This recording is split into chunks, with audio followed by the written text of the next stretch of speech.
Muy buenos días muchachos, aquí tenemos nuestro tema de hoy, el tema de este video que se llama momento de inercia para áreas. Bueno, aunque realmente nos interesa este término, momento de inercia. Probablemente para muchos sea un término desconocido, no es un término que se suele utilizar pues tanto en la vida diaria. Sin embargo, tiene un significado que sí es importante. Antes de decirles cuál es el significado o qué es el momento de inercia, quiero recalcar una cosa. El momento de inercia del cual yo voy a hablar no es el mismo del libro de estática. En el libro de estática hablan tiene que ver con cargas distribuidas sobre vigas, ¿no? Pero el momento de inercia que yo voy a hablar es el momento de inercia de la mecánica, que no es el mismo de la estática. Eh, Sin embargo, se calculan mediante la misma integral. Tal vez por eso es que comparten el nombre, pero realmente son conceptos distintos. Ok, ya haciendo esa aclaración, pues vamos a comenzar diciendo qué es el momento de inercia. El momento de inercia, vamos a ponerle momento de inercia, que vamos a representar con la letra I mayúscula. El momento de inercia se puede definir como la resistencia a la rotación. Cuando un objeto es difícil girarlo o se siente pesado, es porque tiene mucho momento de inercia. El momento de inercia obviamente tiene que ver con la masa del objeto. Mientras más masa tenga el objeto, pues más difícil es rotarlo. Sin embargo, no solo tiene que ver con la masa. Pongamos un pequeño ejemplo. Si nosotros tenemos una regla de madera de 1 metro, uno pues tiene una masa definida, ¿no? Una masa m. Uno puede rotarla por distintos ejes. El eje de rotación realmente es cualquier punto que tú elijas. Entonces yo, por ejemplo, puedo elegir dos ejes de rotación. Vamos a llamar este eje 1, L1 lo voy a llamar, y un eje que pase por el centro, L2. Entonces, si yo giro por el eje del centro, pues la rotación va a ser más o menos así. Voy a girar alrededor de ese eje. Entonces, uno por experiencia sabe que no es tan difícil que si hago girar la regla por un extremo. Es decir, girar la regla por el punto medio es más fácil que girarla por el extremo. ¿Por qué sucederá esto si realmente es la misma regla y tenemos la misma masa? Bueno, ahora imaginemos que tenemos una piedra atada a una cuerda. Si la cuerda es pequeña, igual le voy a poner aquí, pues no sé, que mide L1, también la longitud, y yo la hago girar, pues quizá no sea tan difícil girar la piedra, si la cuerda es pequeña. Ustedes pueden intentarlo en su casa, agarran algo atado a una cuerda y pongan la cuerda ligera, corta. Entonces van a sentir que es fácil girar el objeto y lo pueden hacer girar muy rápido. Sin embargo, si la cuerda es más larga, vamos a ponerle aquí L2, y la intentan girar, pues se va a sentir realmente más pesada la piedra o más difícil de girar. Esto es porque estamos aumentando el momento de inercia. Pero recuerden que en ambas situaciones, en el caso de la regla y la piedra, estamos hablando de la misma masa. Sin embargo, en algunos casos es más difícil hacerla girar que en otros. Entonces, exactamente de qué depende el momento de inercia? Pues de dos cosas. Primero, de la masa. Pero en segundo lugar, del radio de giro. Es decir, eh, mientras más grande sea el radio, mayor será esta cantidad, momento de inercia. Para una masa puntual, el momento de inercia será simplemente el producto de la masa por el radio, pero al cuadrado.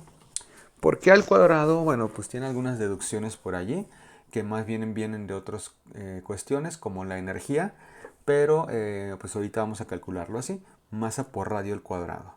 Eso quiere decir que si yo tengo una piedra con el doble de radio y la misma masa, con 2R, la segunda piedra, bueno, la piedra más bien estaría aquí, la segunda piedra será no el doble de difícil de girar, sino 4 veces más difícil. ¿Por qué? Porque si yo duplico el radio y luego lo elevo al cuadrado, me va a dar 4 veces el valor original. Entonces, El doble de radio implica 4 veces más difícil girar la piedra. Bueno, entonces ya tenemos una fórmula que nos permite calcular el momento de inercia. Antes de pasar a otros, digamos, a la situación que nosotros queremos, que son momentos de inercia de áreas, voy a ponerles un último ejemplo de cómo se aplica el momento de inercia. Y esto lo pueden ver, no sé, en los Juegos Olímpicos, ¿no? Si ustedes tienen una patinadora, pues acá trata de dibujar una patinadora, realmente pues el dibujo no es lo mío, pero sabemos que tenemos una patinadora y la patinadora o patinador se pone a girar. Entonces el patinador gira. Pero no sé si han notado que el patinador al principio extiende los brazos o las manos. Entonces tiene las manos extendidas. Y entonces gira con cierta velocidad. Sin embargo, si el patinador ahora las manos las junta, las pega al cuerpo, entonces vamos a dibujar esa situación, las pega, entonces ustedes van a ver que el patinador empieza a girar más rápido. Entonces, y si vuelve a extender las manos, ahora gira lento. Junta los brazos y gira rápido. ¿Por qué sucede eso? Bueno, en parte tiene que ver con el momento de inercia. Cuando los brazos están extendidos, la masa de las manos está lejos del patinador a un radio más o menos grande. Pero cuando junta las manos o los brazos, pues el radio ahora es muy pequeño.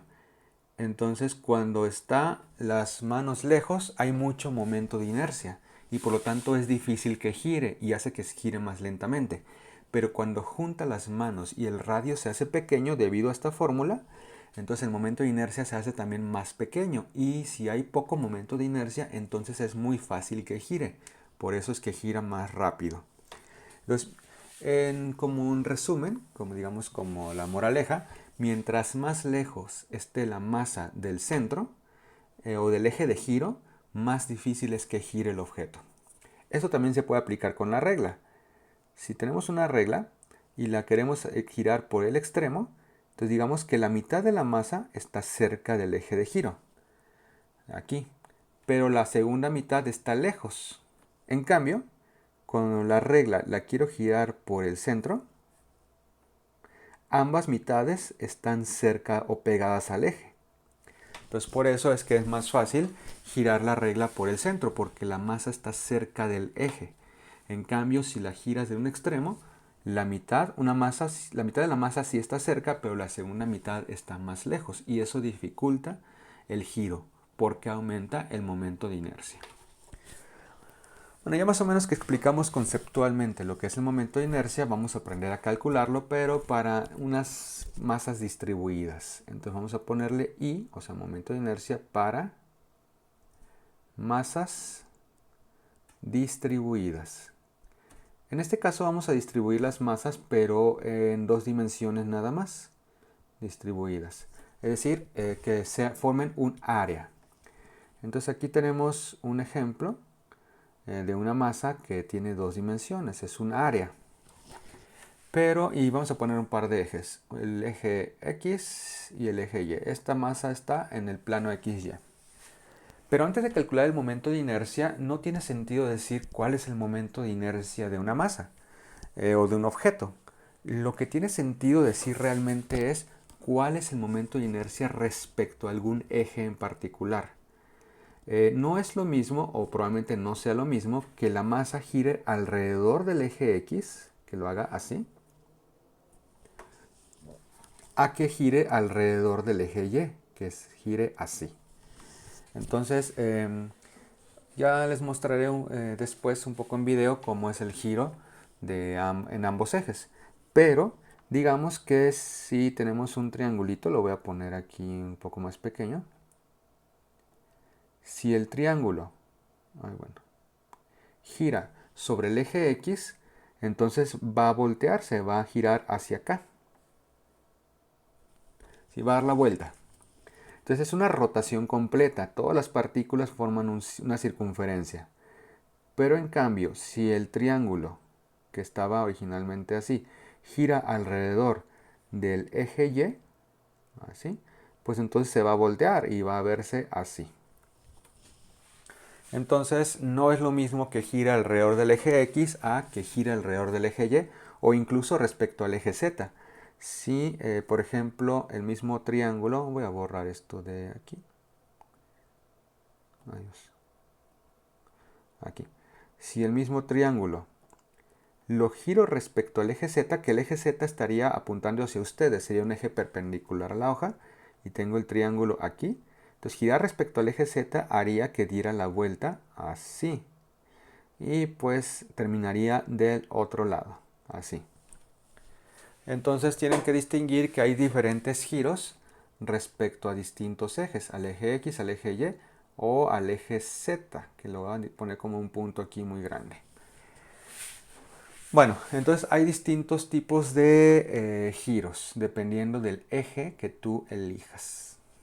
Ok, entonces vamos a calcular momentos de inercia pues respecto a algún eje en particular. Supongamos aquí que tenemos una masa, cualquiera, una área distribuida, y la quiero girar respecto al eje X. O sea, que dé la vuelta hacia acá abajo. Recuerden que cuando dé la vuelta se va a ver como un espejo, ¿no? Se va a ver algo, pues no sé, no, si no. Algo, pues así, no sé, da la vuelta. Bueno, la dificultad para girarlo alrededor del eje X la vamos a llamar momento de inercia alrededor del eje X, o sea, IX. ¿Cómo calcular ese momento de inercia? ¿Qué tan difícil es girar la masa alrededor de ese eje? Bueno, en principio podemos tratar de usar la fórmula para masas puntuales, que si se acuerdan es I es igual a mr cuadrada. Sin embargo, no puedo aplicar esta fórmula porque pues no es la masa pues sí la puedo medir, ¿no? Pongo este objeto en una báscula y ya. Pero el radio no tiene ningún sentido, porque distintas partes del objeto tienen distintos radios. Por ejemplo, este punto de aquí tiene un radio, R1, y este punto de acá tiene otro radio. Entonces pues no puedo usar un radio para esa fórmula. Pero lo que sí puedo hacer es usar cálculo integral. Otra vez algo parecido a lo que hicimos en pues el cálculo de centroides, es dividir la masa en pequeños diferenciales de masa, que voy a llamarles dm's. Ese es un dm. Ese diferencial de masa va a ser tan pequeño que sí va a tener un radio. Un radio que sería esta línea. La voy a dibujar aquí. Bueno, voy a dibujarla en negro. Este sería el radio de ese dm. Pero si se fijan, el radio de giro es exactamente o coincide con su coordenada y. Entonces el radio para esa masa respecto al eje X es la coordenada y. Entonces espero que lo puedan notar allí. Ok, eso significa que no puedo calcular el momento de inercia ahorita de toda la figura, pero sí el de este diferencial de masa. Como es un diferencial de masa, solamente va a producir un diferencial de momento de inercia, o sea, un DI. Ese DI aplico esta fórmula y igual a mr cuadrada, pero con diferenciales. Es decir, va a ser igual a r cuadrada, pero recuerden que el radio es y, entonces lo voy a poner como y cuadrada por la masa, que la masa va a ser dm. Entonces aquí lo que seguiría sería integrar. Integrar todos los diferenciales de inercia y todos los diferenciales de masa y ya obtendría un momento de inercia total, un I.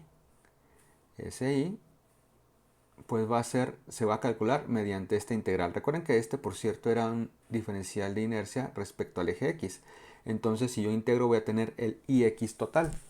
Y eso va a ser igual a la integral de y cuadrada por dm. En principio, esta es la fórmula para calcular el momento de inercia respecto al eje X. Este sería un momento de inercia dinámico. Vamos a ponerle dinámico. Ahorita les digo cuál es el otro. Ahora, si yo quisiera hacer lo mismo, pero respecto al eje Y, entonces la masa ahora giraría pues alrededor del eje Y, así. Bueno, así, alrededor del eje Y. En este caso, pues el momento de inercia respecto al eje Y sea igual a, aquí el radio de giro sería la coordenada X. X sería mi radio, esta distancia R. Es igual a la coordenada X, el radio de giro de esa diferencial de masa. Entonces, Y va a ser igual a la integral, pero en este caso va a ser de X cuadrada, o sea, el radio al cuadrado por la masa. Y luego pues sumo todo eso.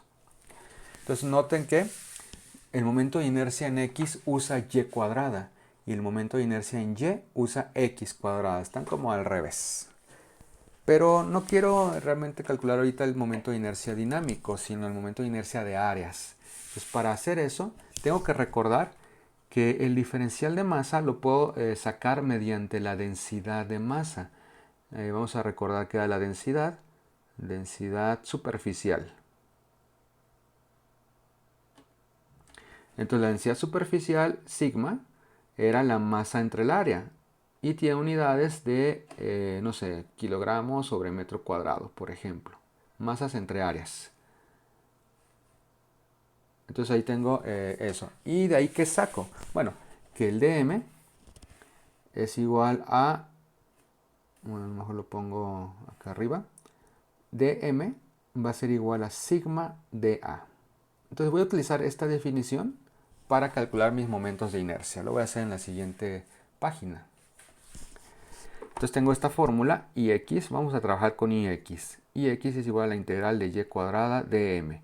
Pero yo sé que dm es igual a sigma por dA.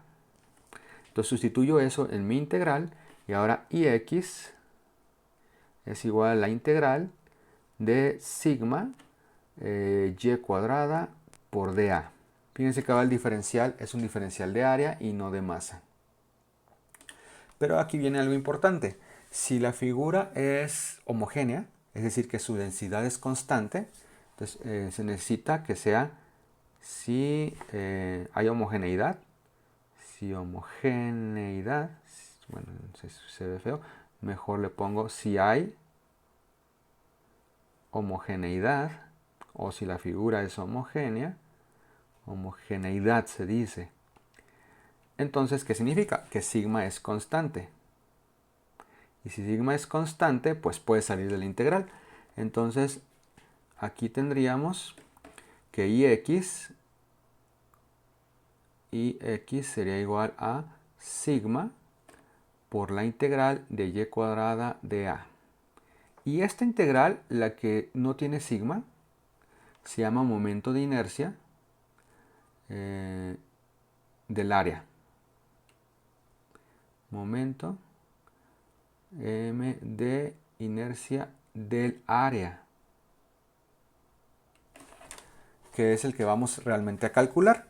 Aquí, cuando tú calcules el momento de inercia del área, lo único que tienes que hacer es multiplicarlo por sigma, que vamos a suponer que es constante, la densidad, y ya tienes el momento de inercia dinámico de la figura. Pero pues realmente la integral que vamos a tener que calcular es el momento de inercia del área. Entonces, eso sería Ix e Y. Bueno, de hecho, pues no hay manera de identificarlos. También le vamos a llamar Ix, pero hay que especificar que es el del área. Mientras que el Y del área será igual a la integral de x cuadrada de a. Entonces aquí están nuestras fórmulas para momentos de inercia de áreas.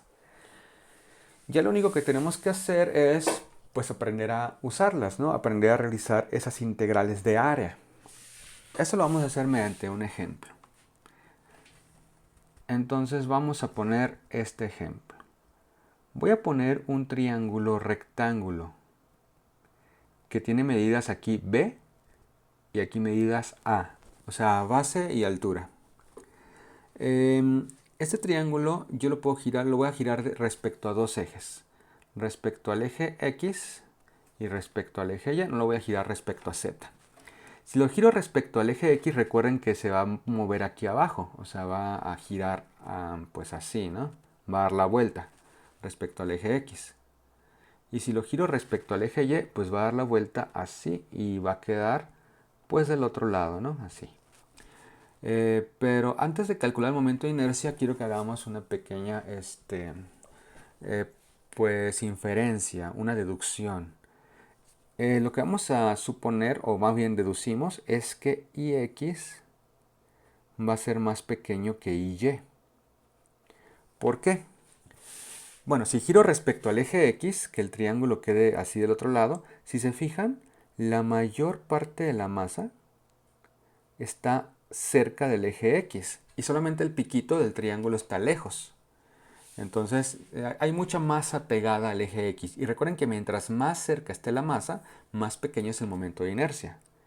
Pero si giro respecto al eje Y, vamos a borrar aquí. Si giro respecto al eje Y, entonces esta porción de masa, el piquito, está cerca del eje Y. Pero todo esto está lejos.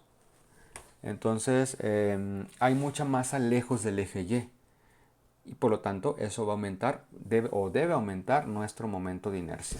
Ya que los calculemos, regresaremos a esa hipótesis, ¿no? De que el momento de inercia en X es más pequeño que el momento de inercia en Y. Bueno, pero vamos a calcular ahora sí el momento de inercia en X. Vamos a hacer todos estos pasos. Primero vamos a escribir la integral que quiero resolver.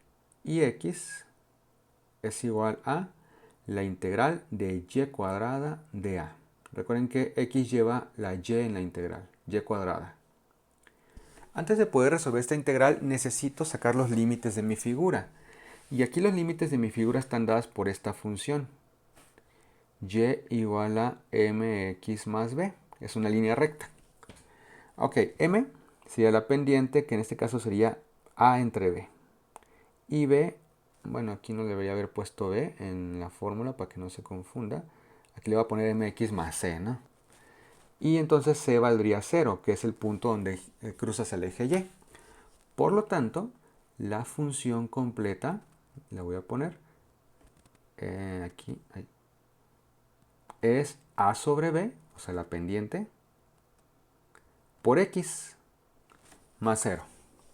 Entonces, esa es una de las funciones que delimita mi figura. Ok, el siguiente paso va a ser escribir el diferencial de área como dx por dy. Es algo parecido a lo que hicimos en centroides. Entonces aquí es como si dibujara un pequeño cuadradito, más bien dicho rectangulito, en mi figura. Entonces voy a poner el rectangulito, ese es un diferencial de área, y eso hace que mi integral se convierta en una integral doble, porque ahora hay dos diferenciales. Entonces va a ser la integral doble de y cuadrada de x de y. Pero aquí tiene mucho que ver, otra vez, qué variable voy a integrar primero. La variable que se integra primero es la que esté despejada en mis límites de la figura. Aquí, por ejemplo, tengo despejada la y. Entonces, si está despejada y, es más fácil integrar y primero. Así es que en mi integral no voy a poner de x de y, lo voy a borrar. Sino que voy a poner de y, primero y luego x. El núcleo de la integral, o sea, lo que estoy integrando es y cuadrada. Y esa y pues depende de y, es la y la variable. Entonces se va a quedar con el diferencial de y, ahí. Y lo que me dé después lo voy a integrar en x. Fíjense, con lo que calculemos y pues va a quedar un poco al revés, va a tener que salir la x cuadrada, pero no nos adelantemos. Los límites, como integro primero en y, significa que estoy integrando de abajo hacia arriba. O sea, todos los diferenciales de área que están en la misma columna. Entonces formo una columna y me fijo en los límites de esa columna. Esa columna empieza en 0 y termina, ojo, en la función. Entonces esos son los límites para y. Y la voy a integrar de 0 a mi función, que en este caso es, bueno, los voy a poner los límites en verde para que se distingan. 0 a sobre b por x. Esos serían los límites para y, de abajo hacia arriba. Ya que tengo integrada o sumada esa columna, ahora se suma de izquierda a derecha todas las columnas. La primera columna estaría aquí en el vértice y la última columna estaría aquí. Esos serían los límites para x. Entonces x se va a integrar de 0 hasta la ubicación de la última columna que está en b. Entonces, ahí están mis límites de integración. De hecho, una vez que tú pones los límites de integración, si los pusiste bien, ya está prácticamente resuelto el problema. Lo más difícil son los límites de integración. Aquí entonces integro primero la integral de adentro. Esa integral es y cuadrada de y. Entonces aquí voy a poner y x va a ser, la integral de afuera todavía no le hago nada, va de 0 a b, pero lo que queda dentro es y cúbica sobre 3, evaluada de 0 a la función a entre b por x. Y lo que me dé después lo integro en x. Así. Bueno, tengo que sustituir esta a entre b por x en la función, o sea, en y, en la variable y. Eso me va a quedar, voy aquí a poner más espacio, y x va a ser igual a la integral de 0 a b de y cúbica sobre 3. Le voy a poner como un tercio de y cúbica, pero y la voy a sustituir por esto, a entre b por x al cubo, menos 0. O sea que esto es lo que voy a integrar respecto a x después. Aquí puedo sacar un montón de constantes. Puedo sacar, por ejemplo, el 3, el a cúbica y el b cúbica, porque todas las letras se elevan al cubo. Entonces voy a sacar eso. A cúbica sobre 3b cúbica por la integral de 0 a b de x cúbica nada más, de x cúbica de x. Esa integral pues es bastante sencilla, te quedaría x cuarta sobre 4, pero evaluada te quedaría a cúbica sobre 3b cúbica, y como les decía, x cuarta entre 4 sustituido en b y sustituido en 0 te queda b cuarta entre 4.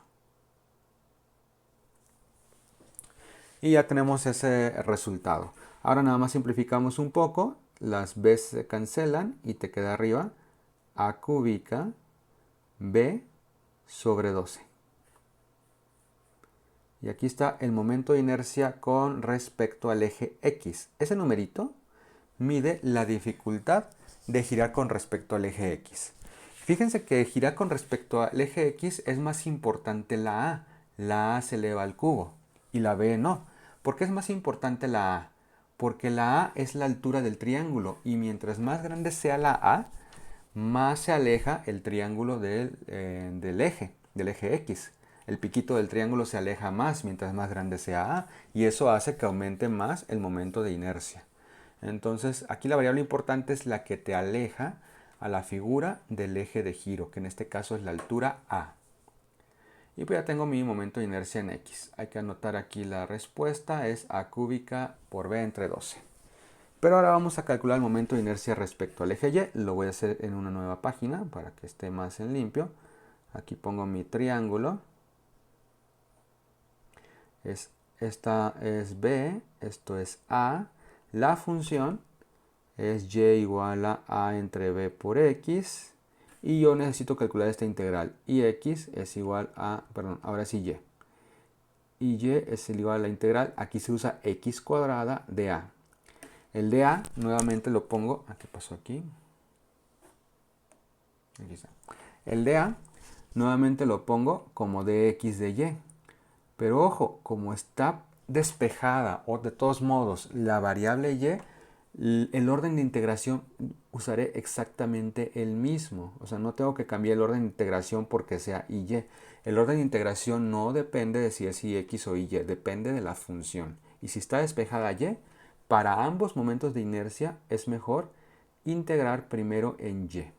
Le voy a poner así, miren. De y de x. Pero como yo voy a integrar x cuadrada, esa integral no debe estar con el diferencial de y. Entonces aquí le voy a poner integral de dy y afuera x cuadrada y luego la integral con respecto a x. Entonces el x cuadrada no puede estar con el diferencial de dy, por eso lo saqué de esa integral. Ahora, los límites son los mismos. Para y, de abajo hacia arriba es de 0 a la función a entre b por x. Y los límites para x serían de 0 a b. Eso no va a cambiar. Pero pues la integral interna, la integral interior sería solamente esto, la integral de dy. Y eso se va a multiplicar después por x cuadrada y luego se va a integrar con respecto a x en ese orden. Entonces primero integremos dy. La integral de dy es simplemente, pues y. O sea, esto va a ser igual a la integral de 0 a b de x cuadrada por, aquí le voy a poner x cuadrada por y, que es el resultado de la integral preevaluada de 0 a la función a entre b por x. Y luego de x. Evalúo esa integral, bueno, esos límites, y ya es muy fácil. Queda integral de 0 a b de x cuadrada, pues te va a quedar simplemente a entre b por x de x. Ahora puedo sacar las constantes. Aquí las constantes son a y b. Quedaría y, lo voy a poner, igual a sobre b. Y adentro te va a quedar x cuadrada por x, o sea, x cúbica de 0 a b de x. Y pues aquí nada más, pues evalúo, es x cuarta entre 4. El a sobre b está aquí afuera. Es x cuarta entre 4, pero evaluada en b y 0, pues te va a quedar b cuarta sobre 4 menos 0. Entonces le voy a dejar b 4 sobre 4. Y eso te va a quedar a por b cúbica sobre 4. Entonces, aquí, ¿cuál es la variable importante? Pues b, la base. Porque b, mientras más grande sea b, más se alejaría el triángulo del eje y. Entonces, si tenemos una b más grande, el triángulo se aleja. Entonces, por eso es que b es una variable más importante. Pero hay otra cosa. Si comparamos este resultado, ab cúbica sobre 4, con ix, que lo tenía en la página pasada, aquí está, y x era a cúbica por b entre 12, entonces aquí lo escribo, y x igual a cúbica por b entre 12, pues en la parte de arriba hay igual una variable al cubo y una variable lineal. Eso pues es más o menos lo mismo, pero la parte de abajo es diferente. Mientras que y está dividido entre 4, y entre 4, y x está dividido entre 12. Entonces, en principio, dividir entre 4 hace que te quede más que si divides entre 12. O sea, dividir entre 12 hace que te quede una cantidad más pequeña. Entonces, en general, pues y te va a dar más grande que ix, que es lo que habíamos deducido al principio, que ix iba a ser menor que y, o bien que y iba a ser mayor que ix, es lo mismo. Ix es más pequeño. ¿Por qué? Porque la mayor parte de la masa está junto al eje x. Eso hace que el momento de inercia sea menor. Pues entonces aquí ya tenemos un ejemplo de cómo se calcula el momento de inercia por integración. Ya en clase pues vamos a ver obviamente más ejemplos, y pues es bueno que aprendan a hacer este tipo de procedimientos porque pues les ayuda a mejorar sus matemáticas y también a entender nuevos conceptos. Pues entonces creo que ya sería todo por este video. Bueno, usualmente una mención más. Si tú quieres girar, voy a poner aquí, el triángulo respecto al eje Z, o sea que no gire hacia abajo ni hacia la izquierda, sino que gire alrededor del punto central, se llama IZ. E IZ es simplemente la suma de IX más IY. Entonces para este triángulo, IZ será igual a IX, que era a b cúbica sobre 12, más IY, que era a cúbica b sobre 4. Entonces esa sería la dificultad de girar con respecto al eje Z, ese valor. Bueno, solamente una mención más. Las unidades del momento de inercia, en la parte de arriba, en el numerador, todas las cantidades son distancias. Entonces, en general, te va a quedar en metros a la cuarta. O puede ser pies a la cuarta o cualquier otra unidad de distancia. Por ejemplo, milímetro a la cuarta. Entonces, las unidades del momento de inercia de área son milímetros a la cuarta. Bueno, unidades de distancia a la cuarta potencia. Bueno, pues con eso ya terminamos con este video y espero que les haya sido de mucha utilidad y nos vemos en clase y en el siguiente video. Entonces, hasta luego muchachos.